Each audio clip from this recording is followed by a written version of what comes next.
Eagles. Eagles.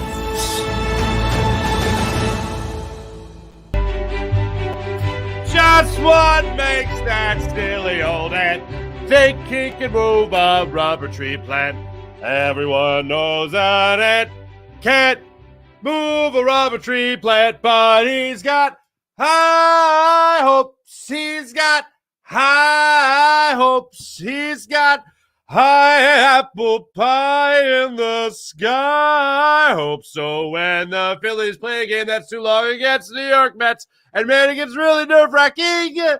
Alec Bohm steps up to play and gets the hit, and he walks it off, so the Phillies beat the Mets and take 2 out of the 4 so far, and they advance their lead to the wild card plant. Thank you very much, ladies and gentlemen. Welcome to the Fightins Postgame Show here on the JAKIB Media YouTube channel. My name is Marc Farzetta, and all this is brought to you by the wonderful people of Colony Pools and Power Washing. That was extremely, I see one of the comments already out of the gate, nerve-wracking, Eric Gallagher. April, hello, April. Let's bleep and go. You're damn right. Tyler, hello, everyone. That was a little too hard. That was a little too difficult. Shouldn't have been that difficult, and it was pretty damn difficult. But the Phillies pulled it out, and that's the bottom line, and that's all that really matters, right? No, I'm happy they won. They did what they were supposed to do. It was a little too close for comfort. I'm very excited about it, as you can tell. However, Craig Kimbrell scares the ever-loving bejesus out of me. And the Phillies are going to be in the playoffs, and he's going to be pitching. Yee! All right. Sir Anthony Dominguez, holy Stromboli. That was an incredible pitch that he threw to Pete Alonso to get out of that jam there in the top of the 10th inning. Good God, that slider was something nasty. Started off with the sinker, went fastball, and then a slider, and Pete Alonso flailing over top of it to get out of that one. And then I even tweeted it out. The proof is in the pudding. Ladies and gentlemen, the Phillies go up in that 10th inning, and before they went up there in the bottom of the 10th inning, I even X'd out, I tweeted out, don't just walk it off. I can't take another inning of this. Don't go another inning. Win this ball game right now. The second I saw, I was like, wait a minute, hold on a second. Who made the last out? Trey Turner's on second. I was like, Trey Turner's on second base to lead this off. They're scoring. Whoa. They're intentionally walking Bryce Harper to get to Alec Bohm. Love it. Look, in this particular situation, on this particular night, if I'm Buck Showalter, I'm doing the same thing. I'm not pitching to Bryce Harper. But I also then have to realize that I'm going to be pitching to Alec Bohm, who's been the Phillies' best hitter with runners in scoring position all the live-long season. And he came up with a clutch off the knuckles, little humpback liner of a single down the right field line, just past the first baseman, dribbling into right field for the game-winning walk-off single, scoring Trey Turner. It was beautiful. Couldn't have drawn up any better. Bottom line is the Phillies got the win. They got a clutch 3-run home run in the 6th inning from JT Realmuto. They had it up. Think about this. The Phillies' last two runs.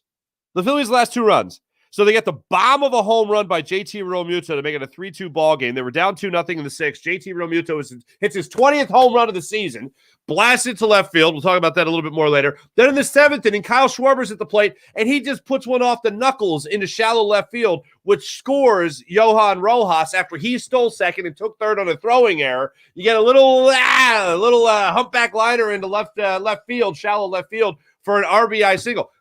Kyle Schwarber has hit 480-plus foot home runs and gets the same result with a little off the knuckles into left field, scoring Johan Rojas, which made it a 4-2 game. Then, unfortunately, for some awful reason, Craig Kimbrell just loses it in the 9th inning. And it sucks because I want to be able to rely on Craig Kimbrell, who's had himself one hell of a season. But you go into that 8th inning. Let's start it off in the 8th inning when the Mets started to all of a sudden creep back into this ball. I mean, look, it was a 2-run ball game at its height, so it wasn't like the Phillies were blowing them out. But what happens is you have Lindor come in there, and he gets a slider that just hung in on the hands enough, stayed inside, and he stayed inside on it, and he pulled that ball to left field for just barely getting over the fence for a home run off Soto after Soto gets Alvarez a strikeout there on a 3-pitch at bat. He gets Nimmo to ground out to second, so he's got 2 outs, and then he just hangs that slider to Lindor, and Lindor pulled it into into left field for a home run. It was a 4-3 ball game at that point. Then McNeil goes up there. He gets the ground ball with eyes. Hoffman comes in, gets Alonso on a first pitch fastball inside, and Alonso pops out to short to get out of that jam. So it's a 4-3 ball game now going into the 9th inning. Mauricio steps up to the plate very quickly, flies out to right field, and then Beatty comes up, center cut fastball. Middle of the plate, cut fastball, stayed up, and man, he didn't miss it. 432 feet to center field. Johan Rojas knew it. He pursued it for a second, and he knew there was no chance to get it. He just stared at it, and that ball was gone. It's a 4-4 ball game. Phillies then can't get much going for him there in the 9th inning. They're able to get the leadoff man on with Pache, who was going in there to pinch hit. He leads off with a walk. Rojas lays the sack bunt. Pache gets to second. They go a little station to station here in terms of just moving the runner, at least. Schwarber goes up there and grounds out to second base, and you put Pache on third with 2 outs. Then Turner steps up there, and he hits a broken bat dribbler to third. When you saw the broken bat, you saw how slow that ball was moving, you know how fast Trey Turner could be, and all he had to do was beat out the throw, you thought maybe, just maybe, that would be the opportunity right there for the Phillies to get the win and walk it off.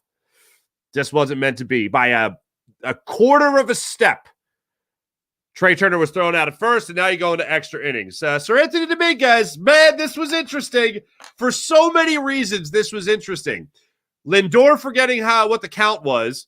Jeff McNeil fouling a ball off his hibbity-dibbity. And then Alonso striking out on the nasty 3-2 slider that Sir Anthony Dominguez threw. But the way you go through it is you got LeCastro starting off at second base to start things off in the inning. Alvarez grounds out to third. Nimmo then works a walk on an 8-pitch at bat.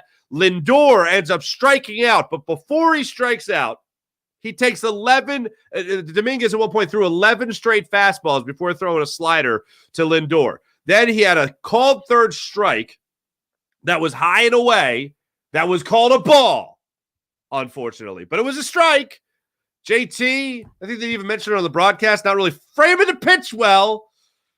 They said something about his elbow blocking it, whatever. It looked like he reached for it. It was a strike, and whether it was JT's fault or the ump just missed it, I don't know. But damn, it was a strike. Bottom line, it was a strike. It was called a ball, so the at-bat continued. You have Lindor thinking that he was working a walk at that situation, and he puts down his bat, puts down thing. Now, what happened was the umpire called timeout once in the at-bat. Then, at some point after Lindor thought the third ball was the fourth ball of the at-bat, he takes off the pads, he takes off the shin guard, he puts it on the ground, the bat boy comes out. And Lindor goes out there and he's like, oh, wait, this is in my, hey, mi scusi. I thought that was the fourth pitch. So I'm like, whoa, where's the pitch clock? I didn't see him call timeout, and he's out of the batter's box. I saw no point that he called timeout. Maybe when they cut away, he called timeout, but I asked the question. I did a little X'd out, right? A little tweeted it out.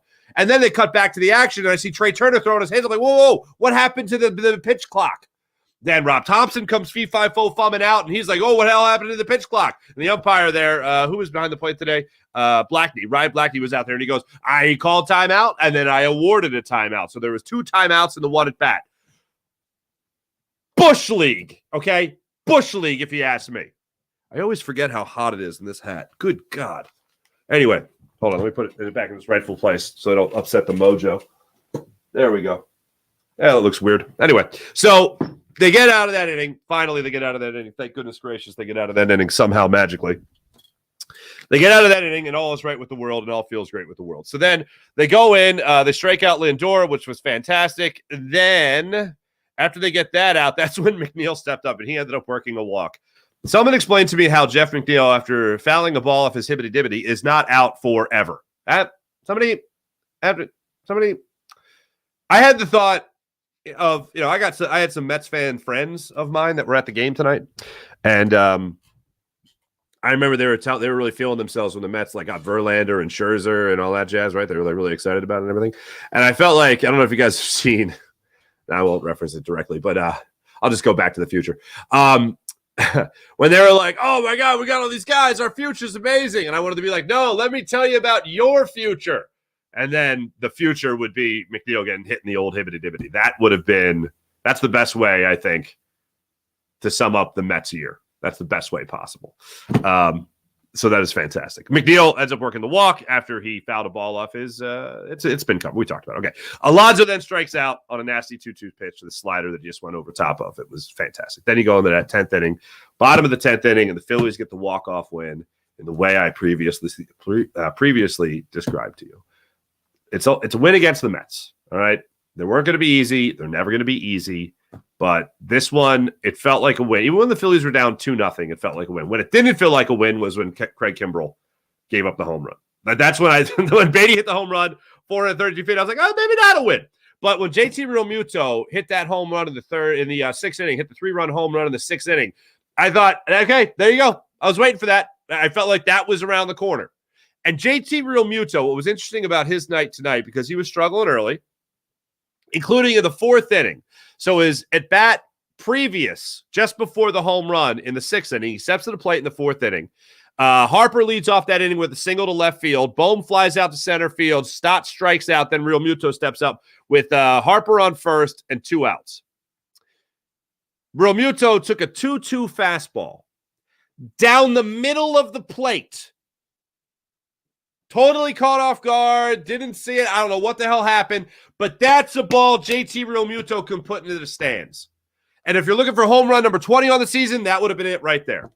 That would have tied the ball game in the 4th inning. JT gets another opportunity with 2 runners on in that 6th inning, and he does not miss the opportunity. And he stepped to the plate in that inning again with runners on and 2 outs, and he capitalized this time with that 399-foot home run left field. Love to see it. JT Realmuto. So now Harper's 1 away from 20. Bohm's 2 away from 20. Schwarber's obviously already at 20. Turner's 20. Castellanos at 20. Everyone's getting 20 home runs. It was fantastic. It was absolutely fantastic. I do have my concerns though, man. And you heard him talking about it on the Apple TV broadcast. The best part of the Apple TV broadcast, let me tell you this. I know a lot of people were listening to Fransky in LA.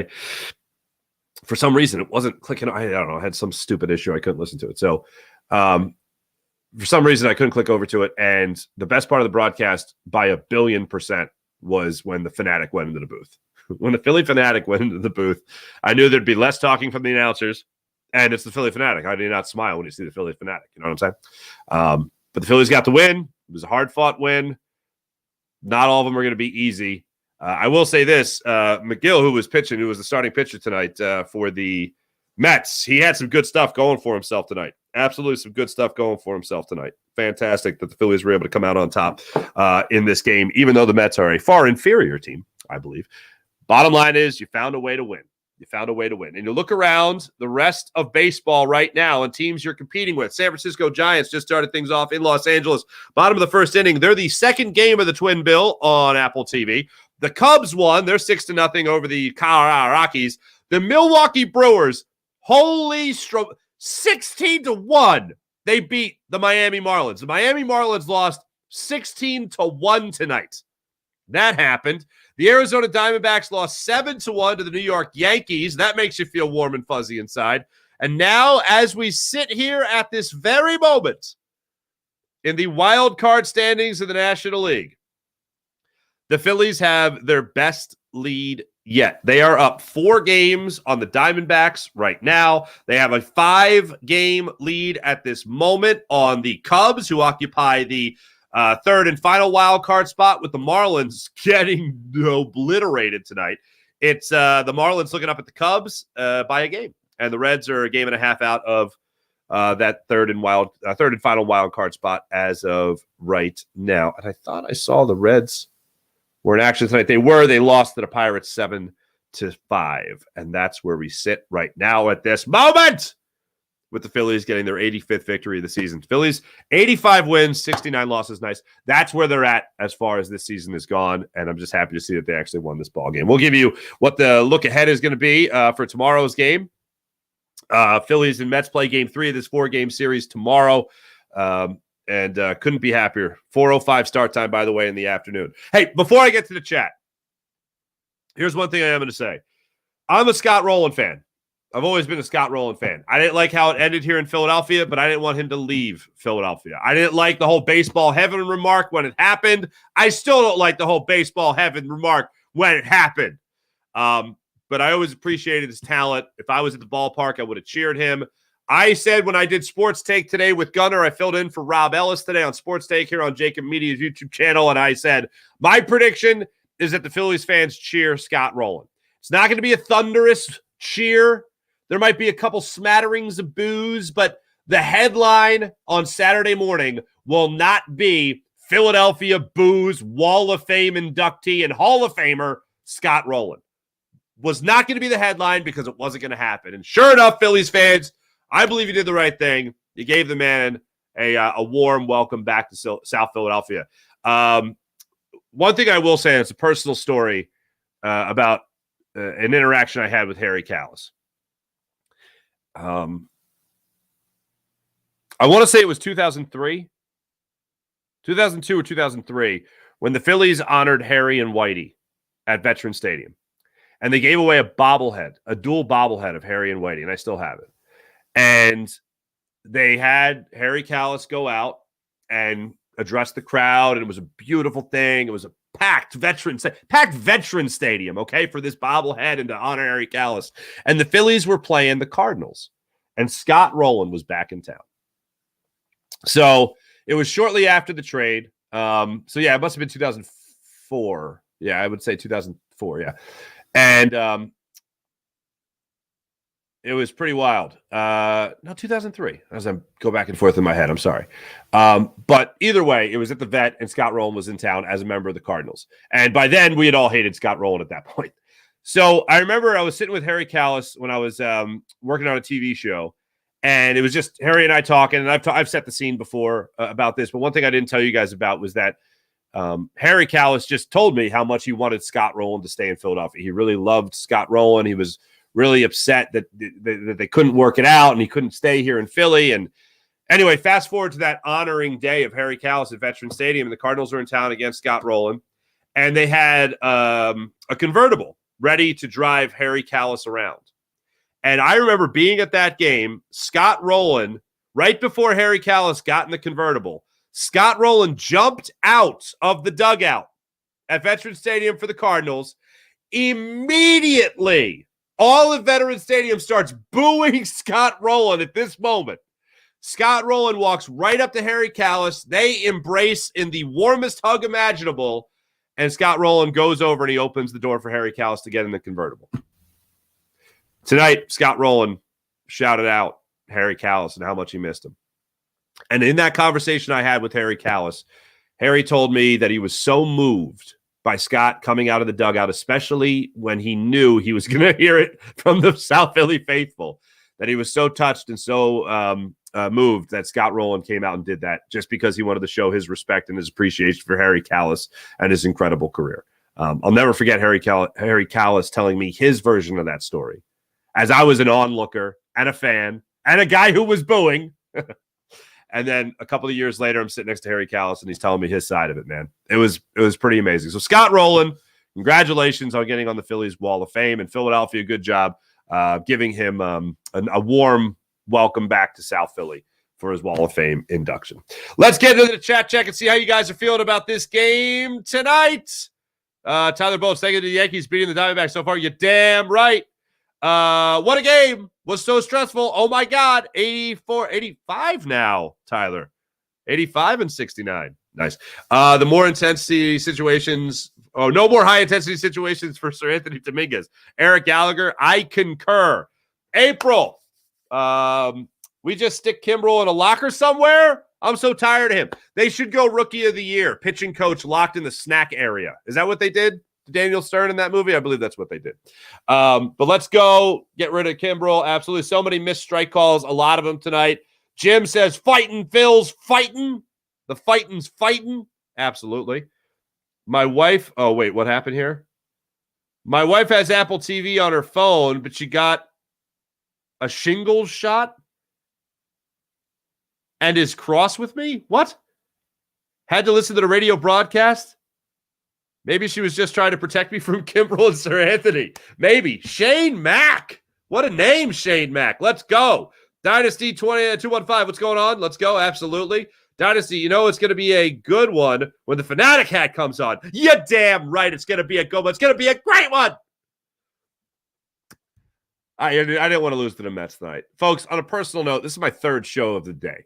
All right, and that's not a complaint. That just means that I've exhausted the limit. I did the 3 hours with Gunner, did my show in the morning at 6 a.m. at the Farzy show, and now I'm doing this, and I'm happy to do it. I love doing it. I'm not complaining. But I'm just saying this. I did not want to have this day, this very long day for me, be in vain because I wanted the Phillies to win. I didn't want to come on here and talk about the damn Mets beating the Phillies or Craig Kimbrell blowing the save, Sir Anthony Dominguez blowing into the 10th inning, and the Phillies unable to come out with a win in the bottom of the 10th. So it has given me great jubilation and rejuvenation to be on this show with you tonight to talk about a Phillies victory in walk-off fashion. Thank you to Alec Bohm, by the way. So it gives me great pride. Thank you. Marcus Blackman, what's going on? DC4L, okay. Thank you, Yankees, for beating the Diamondbacks. Oh, I saw that, yeah. Jose Perez, what's going on? What a game. Absolutely what a game. Roland Schmolin, Dick Allen should be in the Hall of Fame. Thanks for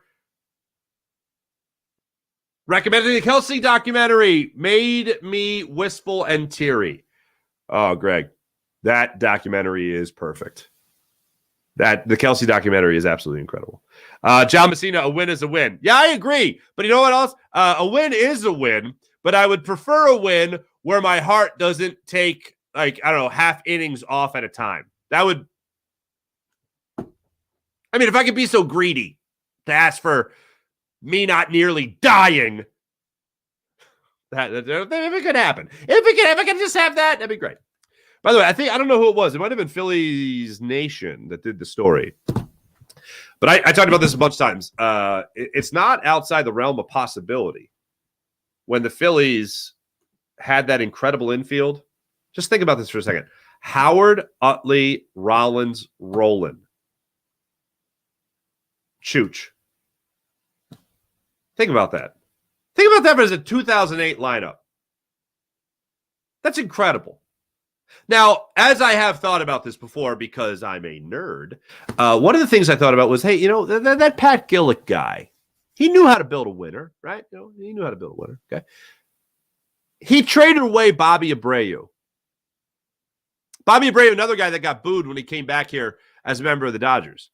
But he traded away Bobby Abreu to hand the clubhouse to Rollins, Utley, Howard, Hamels, these guys. He traded away Bobby Abreu in order to hand the clubhouse over to the new guys. Would he have traded Scott Rowland as well? Would Scott Rowland have been a guy that says, you know what, we got to get out with the old guard? I think Rowland would have been 32, 33 at the time. We got to get rid of the old guard. We got to get in with the new. And it's got to be the young man's team. It's got to be the young guy's team now. Just another thought that passed through my brain. But these are the things I think about. Where other people are working hard. Anyway, so Rowland could have been a member of that 2008 team. It's not outside the realm of possibilities. Let's see what else you wonderful people are saying in this chat today. Hoffman threw one pitch. Why did Topper pull? No. Okay. Strom, fantastic. What did Strom end up with tonight? Strom had an 8-pitch 7th inning. Hoffman had a 1-pitch, 1-out inning in the 8th, if you want to call it that. Third of an inning is the way to say that. I was fine with him not having those guys go more. Strom, and I've been saying this for months, it feels like whenever Strom has an up-down, regardless of how few pitches he pitched in the previous inning, get him the hell out. No way. Anytime he sits down, then gets back up. When he gets back up, the other team bats him around. Don't need to see it. Hoffman, I would have had more confidence and faith in Hoffman possibly coming out in the 8th inning as opposed to Craig Kimbrell, as opposed to Juan Soto. But I keep calling him Juan Soto. Gregory Soto. But this is just the way. It would have been Kimbrell in the 9th. Either way, you're going to Kimbrell in the 9th. Yeah, so that's just the way it's going to be. That's just the way it's going to be. What else do we have here with you wonderful people in the chat? Hoffman threw one pitch makes no sense. Hoffman threw one pitch. Why did there? Okay, there we go. Imagine if Rowland stuck around for the Tomey days. That's exactly what I'm saying. Spurger King, absolutely. Magic number is now down after that, Mark. Absolutely. 4 games now? I think it's 4 games because, well, wait, hold on. So the Diamondbacks lose.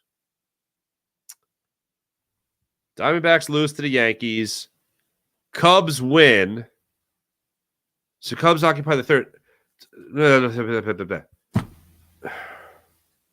You have 8 games left. Yeah, I believe you're right. I think it's 4. Combination of wins and losses with the Phillies and the Diamondbacks. Yeah. Yeah, that's where you're at right now. Pretty cool. And I guess it would be even less than it would be 3 for the Cubs. Potentially less.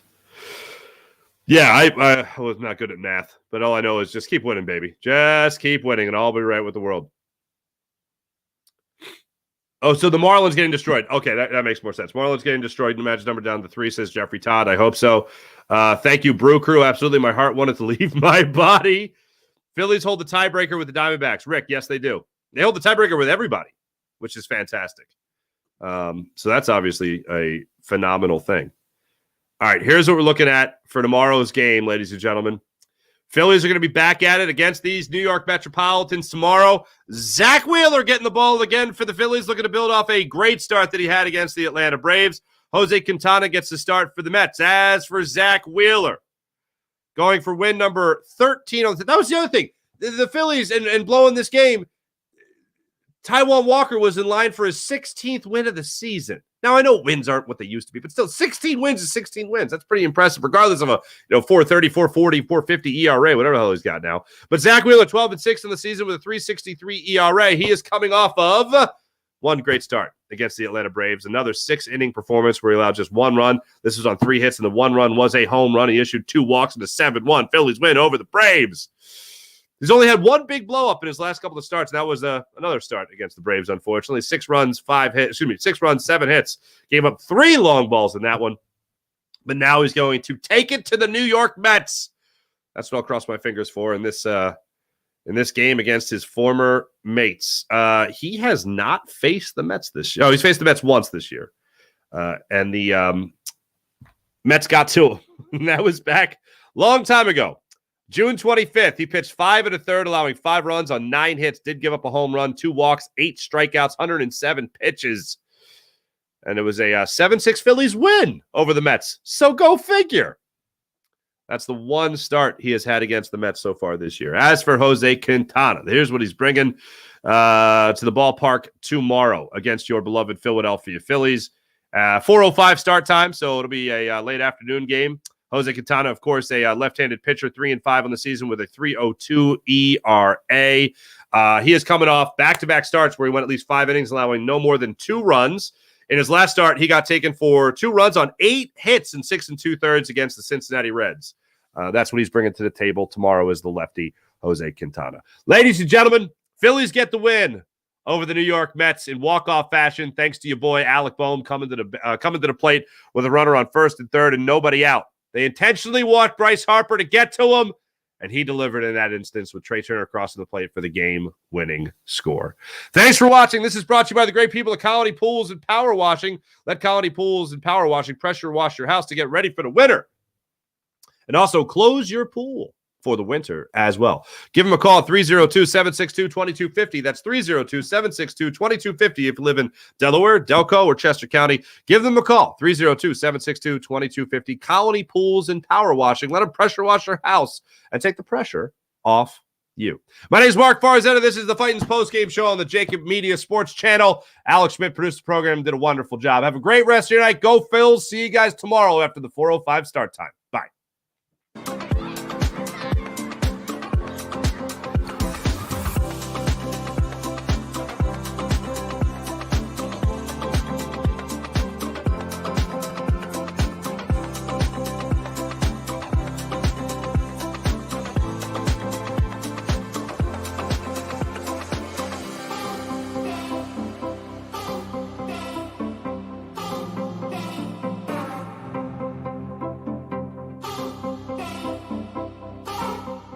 If you own a company and you're not producing a podcast, you're missing out. The public consumes messaging when they're ready. Join the professional podcast network of companies and let JAKIB Media Partners put you in the podcast arena. Come to our professional studio, or we'll come to your place of business and professionally produce your company podcast. Call JAKIB Media right now at 267-261-3428. 267-261-3428. Heading down the shore, have a ball once more. Here, imaginations run wild and time stands still. Because here, you can find the best of the Jersey Shore, all on one 5-mile island. So leave the old you behind and get lost in the woods. Wild, wild, wild wood days. Up with this anymore.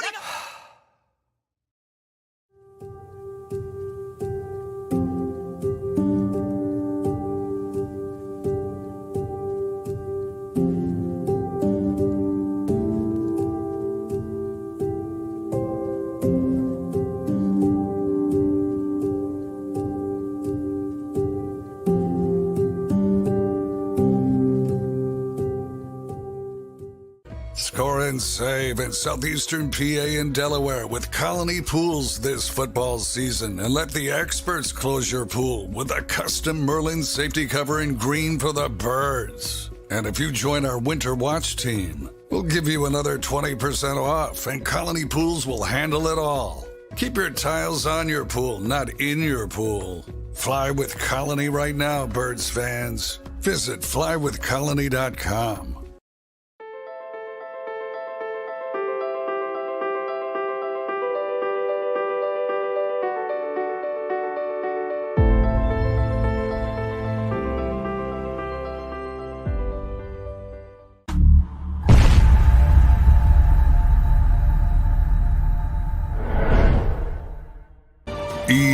EAGLES, Eagles.